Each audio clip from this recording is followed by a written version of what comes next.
In the last segment, now, if I seem a little bit tired, I am. I'm doing this after doing a full day of work and then getting ready for the show and actually presenting it. So if I seem a little tired, I am. It's been a full 6 days of work every day, and so here I am. But I do want to talk about this, and I want to talk about something else that I think is very important that we should also have a conversation about, and that's what's going on with our athletes in America, because that's the message we're sending out to the world. That's the message we're sending to our youth. I remember there was a comment by Michael Jordan one time.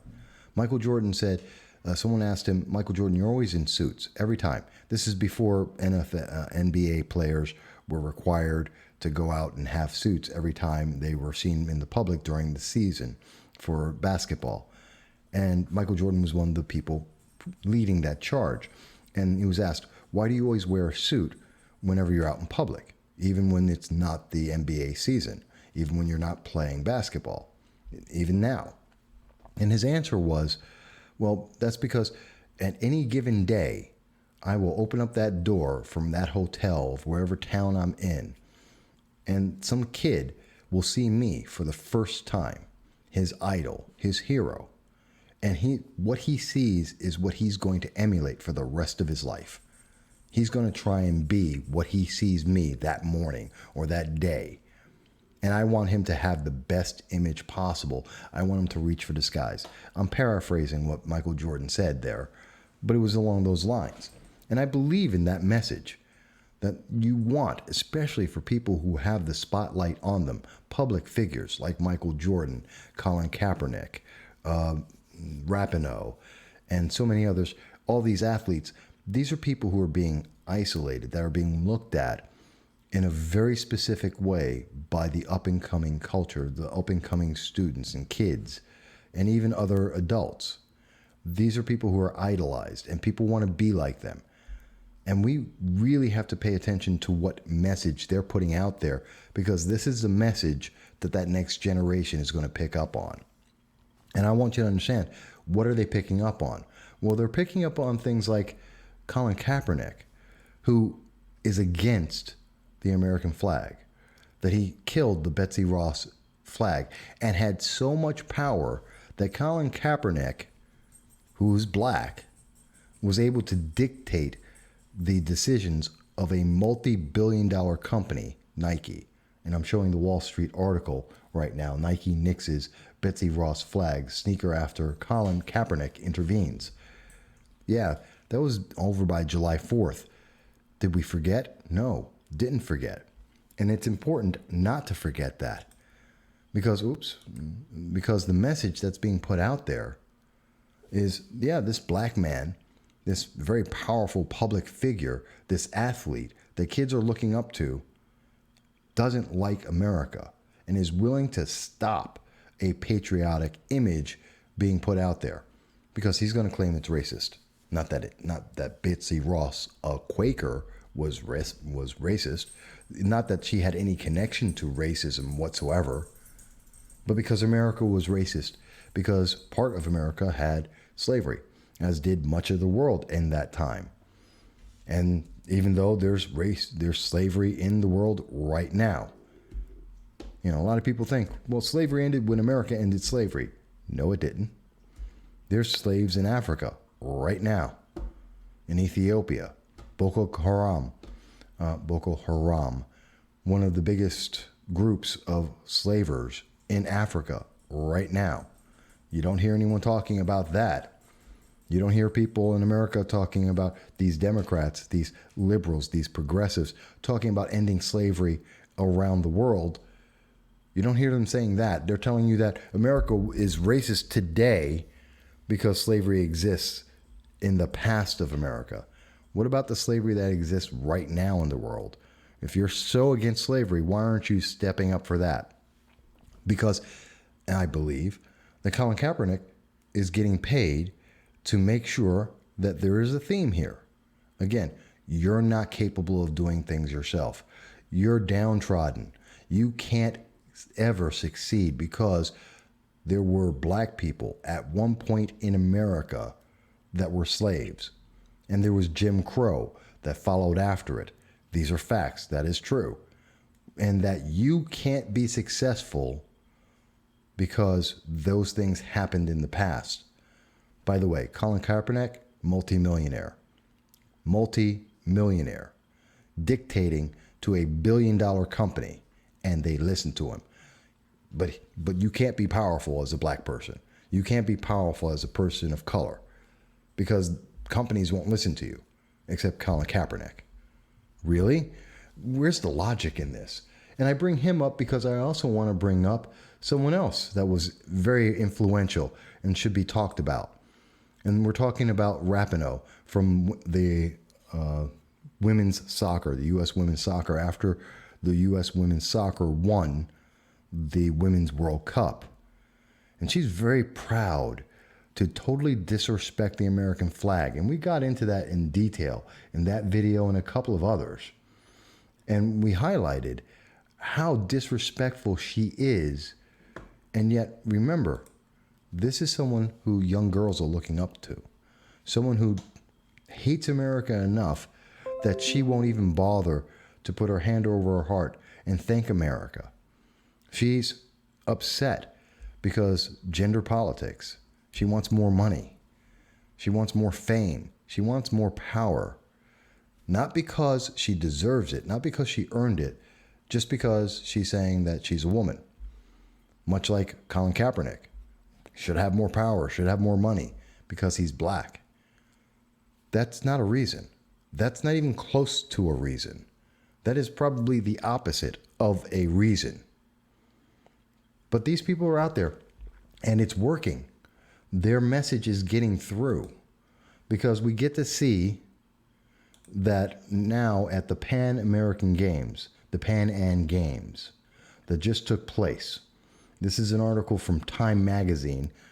2 American athletes protest national anthem during the PanAm Games in Peru. This is an August 11th, 2019 article. And they're talking about Race Embolden, a 26-year-old American fencer, okay, an American fencer. And they're talking about U.S. hammer thrower Gwen Berry. Gwen Berry. Now, you don't know who these people are. And there's really no reason why you should. They're athletes. They're trying to be Olympic athletes. Fantastic. And I'm not saying they're good people or bad people. I don't know them. There's no reason why I should know them. They're not into politics or anything, but they've injected themselves into politics. And here's the thing that we need to take away from them. Listen to what they had to say about disrespecting America on an international stage. What did they have to say? What's the reason why someone who has just won acclaim and international attention and is being presented to children around the world and their national anthem is playing and they decide, well, I need to disrespect that national anthem? What reason would they have for that? Well, according to Race Embolden, by the way, he has a stupid name. Race? Really? Race Embolden, unless I'm mispronouncing it, but it's Race Embolden. What does he have to say for himself? He says that my pride has been cut short. His pride in America has been cut short by the multiple shortcomings of the country I hold so dear. Racism, gun control, mistreatment of immigrants, and a president who spreads hate are at the top of a long list. Okay, let me stop right there. Let's think about that. A fencer. What career path is a fencer? How many people get to live by fencing? This is not the Middle Ages. This is, the 21st century. He's a fencer. It's a career that goes nowhere. Maybe he gets to teach other kids how to fence. Yes, he gets to go to the Olympics. Fantastic. And he has no career path. That isn't a career path. Really isn't. He's a fencer. That's it. But he's a fencer who has now gotten international acclaim. Why? Because he's an American. Because he was able to live in America, to get a proper education, to get food, and to live a decent life well enough that they could pay for coaches to teach him how to fence, for his parents to decide, hey, you know what's a neat idea? Let me teach my kid fencing. And when they noticed that he was good at it, they decided to continue that process. Do you know what kids in other parts, in Peru, kids don't dream of becoming fencers. I don't care how good they are. Well, let me correct that. Almost none of the kids in Peru could ever dream of being a fencer. Almost all the kids in Peru will never have the opportunity that an American kid has of becoming an athlete and paid to be an athlete. You're not going to get that opportunity. But this guy did. Race and Bowden did. And he's upset with his country because of racism. If he's so worried about racism, give up your spot and let a black man take it. Or a Hispanic or someone else. If you're so worried about it, run for politics. Give up the Olympics. If you're so worried about gun control, why don't you speak about Chicago, Detroit, Baltimore? Why don't you talk about the root cause that is causing the issue with guns and mass shootings? Why don't you deal with mental health issues? Because guess what? Without the gun control, without a gun behind every blade of grass, another country would come in and take over America. Because we have too many resources. We have too many riches. We're a quality of life that is too high for the rest of the world to be ignored. He wants to talk about the mistreatment of immigrants. They're not immigrants. They're illegal aliens. That's the actual legal term. These are people who have broken the law. Immigration law. They broke the law. USC 18, I forget the final part of it. But they broke the law. Literally. And they are actively evading prosecution of the law. They are hardened criminals by definition. But it's bad to say that we don't want to have people who break the law enter our nation willy-nilly. That people say they don't want to pay and reward people for breaking the law. And he thinks that's a bad idea. Where do you think he got that idea from? Colin Kaepernick, maybe? Mary Rapinoe? Many of the other Democrats and socialists, like Alexandria Ocasio-Cortez, people who are focused on feelings, not facts. People like Joe Biden, who wants to put truth over facts. People who believe that if you're poor, you must be a person of color. And the only way you can succeed is by giving up your identity so that this politician can do it for you because you're not good enough. And you never will be because you're the wrong race. You're the wrong social economic class. This is what the kid wants to protest? He wants to protest the very people who are trying to subdue and subjugate the American people? I don't know. I disagree with that. I think that's stupid. I think that's wrong. And I hope that he doesn't go to the Olympics now because he doesn't deserve to. If you want to be in politics, fantastic. The Olympics is out. Go and be a politician. That's what I truly believe. And as for Gwen Berry, who also has a similar statement, and she says that somebody has to talk about the things that are uncomfortable. Somebody has to talk about things that are too uncomfortable to talk about. Somebody has to stand for all the injustices that are going on in America and a president who's making it worse. Wait a minute, Gwen, let me think about this for a second. Somebody has to stand for the injustices that are going on in America. The injustice of President Obama, a black president.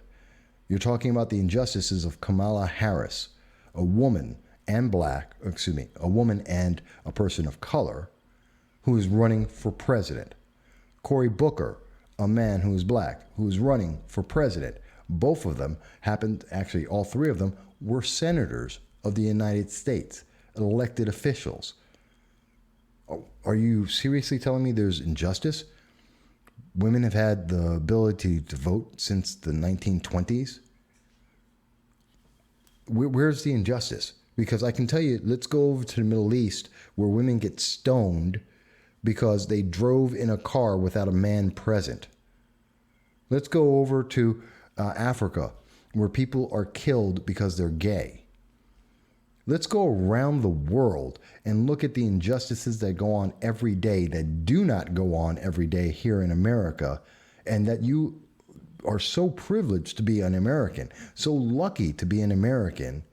And that's not a bad thing, to be lucky to be an American and live a quality of life so much superior to everyone else that literally millions of people are breaking the law. Millions of people are dying, or hundreds of thousands, maybe thousands, who are traveling thousands of miles, dragging their kids along with them, with no promise and no guarantee of food, clothing, or shelter, and the very real possibility of being sexually molested, and traveling through deserts just to get into this country to work illegally for less than the minimum wage. That's how bad our country is. Remember, our country, America, is so terrible that people are breaking into our country to be a part of it.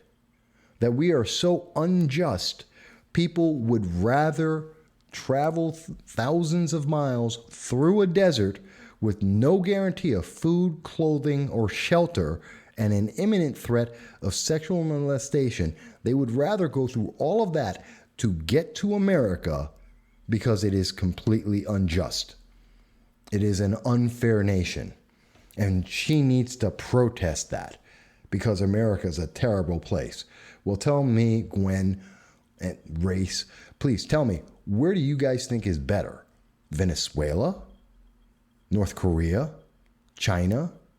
Where is it that you think is this ideal place that is better than America? And I'm not saying that America is perfect. It is not. I'm not saying there aren't race issues. There are. I'm not saying that there are imbalances. I am saying they exist. But I'm telling you that the best place on the planet with the most opportunity is the United States. Very simple. Because they wouldn't be able to do what they are doing. They wouldn't be able to be a hammer throw. What kind of career path is that? Track and field, I get it. Track and field, hammer throw, and what are you going to do for the rest of your life? What's your career path? How much money do you get for being an Olympic hammer thrower? Not a whole lot. I think there's a bunch of unemployment that's attached to that. But you have the ability to do this now because your nation is so great that people are willing to die to get here. That people are willing to travel in the worst of conditions voluntarily to come here. And you're telling me that this is a terrible nation? No, this is your feeling. You feel like that. Gwen feels like America. And I'm not saying that she doesn't believe it. I'm saying that she feels like she should be upset. And she feels like this is a bad place. And Race Imboden feels like he needs to make a statement because there's so many problems here. But they're not thinking about the facts that this is the greatest opportunity, land of opportunity, and that they couldn't get to where they are and be able to make this international statement if it weren't for the greatness of America. That they wouldn't be able to have a potential life after their careers or their hopeful careers as Olympic standouts. I mean, it seems very simple to me. Colin Kaepernick could never become a multimillionaire if he was in Buenos Aires, or if he was in Nigeria, or if he was in England. He's just not going to be that. He's just not going to have those opportunities. You're not going to see Mary Rapinoe. Women's football, it didn't exist until America created it. Or as Americans know it, is women's soccer. It didn't exist until America created it because America couldn't win in the men's soccer league. So we created an entirely new league internationally to give us an opportunity and to give women an opportunity. And she would never get that. The WNBA doesn't exist anywhere else. Women's basketball, only an American thing. Doesn't exist anywhere else. I don't know, maybe it's me, but I hear lots of opportunity that I'm talking about, but I don't hear them understanding it. Why? Because their heroes are telling them, well, it can't be. Because America must be terrible. It must be. Because they feel like it's got to be terrible. Because their lives could be better. Which goes back to what we're hearing from the Democratic Party, the moderate Democratic Party under Joe Biden, as I mentioned before. That view that says that because of your color of skin, you are at a disadvantage. And your life could be so much better if you were just white. And you know what? You will always be disadvantaged because of it. And you have to give the Democratic Party, Joe Biden, all of your power and all of your life and your decisions so that he or they can make your life better, because you can't do it on your own. And I reject that. I reject that completely. But that's the message. And we have these athletes, we have rappers and these entertainers that fill people's heads with this idea in so many subtle ways, and many ways not so subtle, Bette Midler, so that they get this idea that, oh, you know, racism is rampant. No, racism was rampant in the 1950s, in the 1920s, in the 1800s. Yes, racism was rampant. Racism is not rampant in 2019. Gun control. Everyone's just dying. Well, if you live in Chicago and Detroit and Baltimore, yes, it is. Guess what? The rest of the country, not really. Wichita, Kansas, not really. Someone's going to say, well, what about Dayton, Ohio? Yeah, let's look at Dayton, Ohio. How many mass shootings happen there? How many murders happen there? They're not anywhere on the scale of Chicago, Detroit. Let's look at the big major, St. Louis. What about New Orleans? By the way, these are the top 5 places that are the most dangerous ones in the United States. Happen to be all Democratic-led cities with Democratic governments that have the most gun control possible. But the rest of the nation doesn't. Gee, what do you think is different? What is the difference there? Maybe when people don't accept that you are a horrible person just because of the color of your skin, that you are not lesser just because of the color of your skin, that you are just as capable no matter what the color of your skin, and that your power, especially in politics, is never something you need to give up, nor should you ever be asked to do so, and that anyone who is doing that, you should reject. Because their interest is not your best interest if they're saying, you can't do it without me. That's what I believe. Maybe you think I'm wrong.